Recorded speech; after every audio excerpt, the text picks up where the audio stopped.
తెలుగు రాష్ట్రాల్లో మరి మహా న్యూస్ పైన దాడి ఏదైతే జరిగిందో దానిపైన తీవ్రంగా చర్చ జరుగుతూ ఉంది. మరి తెలంగాణ రాష్ట్రంలో మునుపెన్నడూ లేని విధంగా ఒక రాజకీయ పార్టీ దానికి సంబంధించిన కార్యకర్తలు ఒక న్యూస్ ఛానల్ పైన దాడి చేయడం, అక్కడ ఉన్న వారి యొక్క ఫర్నిచర్ కావచ్చు, వారికి సంబంధించిన వాహనాలు పూర్తిగా ధ్వంసం చేయడం, ఆ ఆఫీస్కి సంబంధించిన బిల్డింగ్ అద్దాలను పగలగొట్టడం అనేకంగా మనం అక్కడ దృశ్యాలు మనం నిన్న టీవీలలో చూసాం.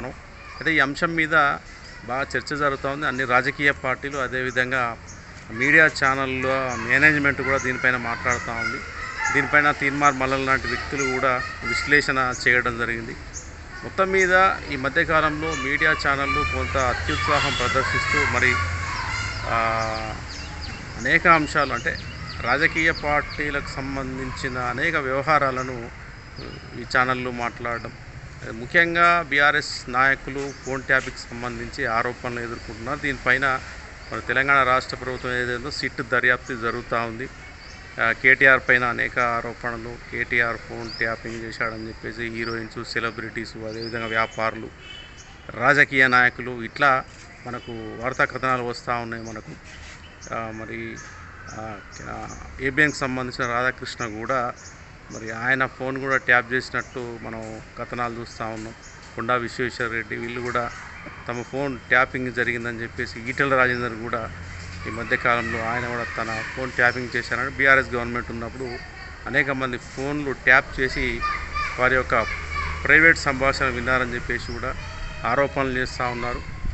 అయితే ఈ నేపథ్యంలోనే మరి మహా న్యూస్ ఛానల్ ఏదైతే ఉందో ఎక్కువగా ఈ ఫోన్ ట్యాపింగ్కి సంబంధించిన ఈ కథనాలు కావచ్చు, అదేవిధంగా దానికి సంబంధించిన వార్తలు ఎక్కువగా ప్రచురితం చేయడం, అంతేకాకుండా ముఖ్యంగా దాడి చేయడానికి ప్రధాన కారణం ఏంటంటే ఏదైతే మహా న్యూస్ ప్రచురించిన ఏవైతే మరి ఆ యూట్యూబ్ ఛానల్కి సంబంధించి ఆ వీడియోస్ పైన ఉండే ఏవైతే థంబ్నెయిల్స్ ఉంటాయో ఆ థంబ్నెయిల్స్ చాలా దారుణంగా ఉన్నాయని చెప్పి బీఆర్ఎస్ నాయకులు వారి యొక్క అభిప్రాయాన్ని వ్యక్తం చేస్తూ ఉన్నారు. కేటీఆర్ యొక్క ప్రతిష్టను దెబ్బతీసే విధంగా ఈ థంబ్నెయిల్స్ ఉన్నాయి కాబట్టి మహా న్యూస్ పైన దాడి చేశారని చెప్పేసి, అదే తెలంగాణ రాష్ట్రంలో ఉంటూ తెలంగాణ అన్నం తింటూ మరి ఆంధ్ర వ్యక్తులు ఈ విధంగా వ్యవహరిస్తున్నారని చెప్పి కూడా జగదీశ్వర్ రెడ్డి మాజీ మంత్రి మాట్లాడడం జరిగింది.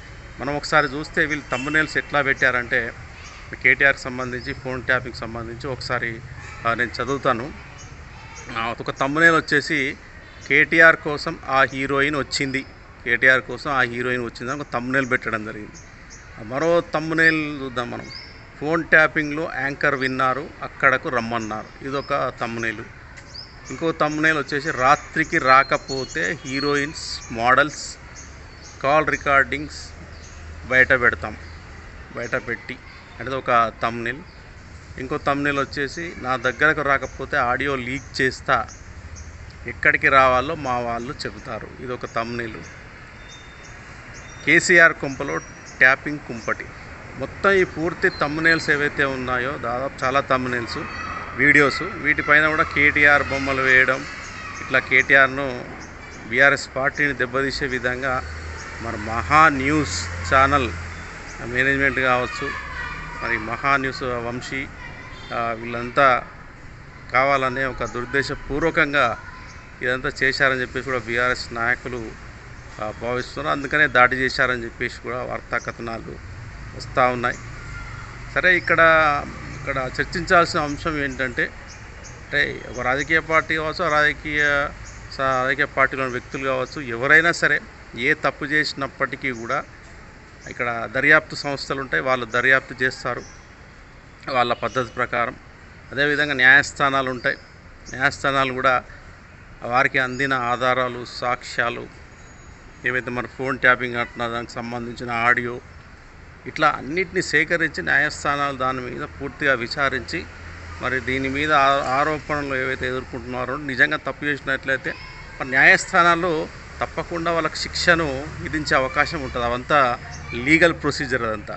కానీ మరి ప్రస్తుతం మరి కొన్ని మీడియా ఛానల్ అంటే మహా న్యూస్ అనే కాదు, అంటే ఎక్కువ అత్యుత్సాహం చూపుతూ మరి ఎక్కువగా వార్తలు ప్రచురిస్తూ, కథనాలు ప్రచురిస్తూ, దానిపైన కంటిన్యూగా డిబేట్లు పెడుతూ ఈ విధంగా వీడియోల పైన కూడా థంబ్నెయిల్స్ డిఫరెంట్ థంబ్నెయిల్స్ పెట్టు వ్యూస్ కోసం, టీఆర్పీ రేటింగ్స్ కోసం ఇలా వ్యవహరిస్తున్నారని చెప్పేసి కూడా చాలామంది అభిప్రాయాన్ని వ్యక్తం చేస్తూ ఉన్నారు.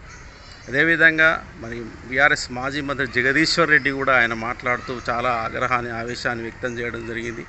మా తెలంగాణ రాష్ట్రంలో ఉంటూ, మా తెలంగాణ అన్నం తింటూ, ఇక్కడ ఉపాధి పొందుతూ మేము తెలంగాణ రాష్ట్రం కోసం ఉద్యమం చేశాము.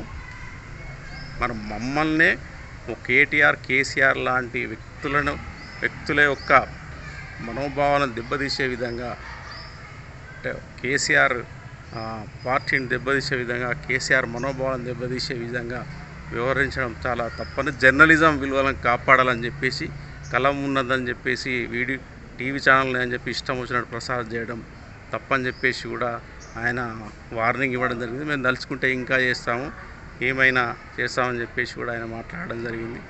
మొత్తం మీద ఈ వ్యవహారం మరో అంశం జగదీశ్వర్ రెడ్డి మాట్లాడుతూ, అంటే ఏవైనా మరి రాష్ట్రంలో మేము గతంలో పరిపాలించాము, మరి రాష్ట్రంలో కాంగ్రెస్ పార్టీ ఉంది, బీజేపీ పార్టీ ఉంది, ఇతర పార్టీలు ఉన్నాయి.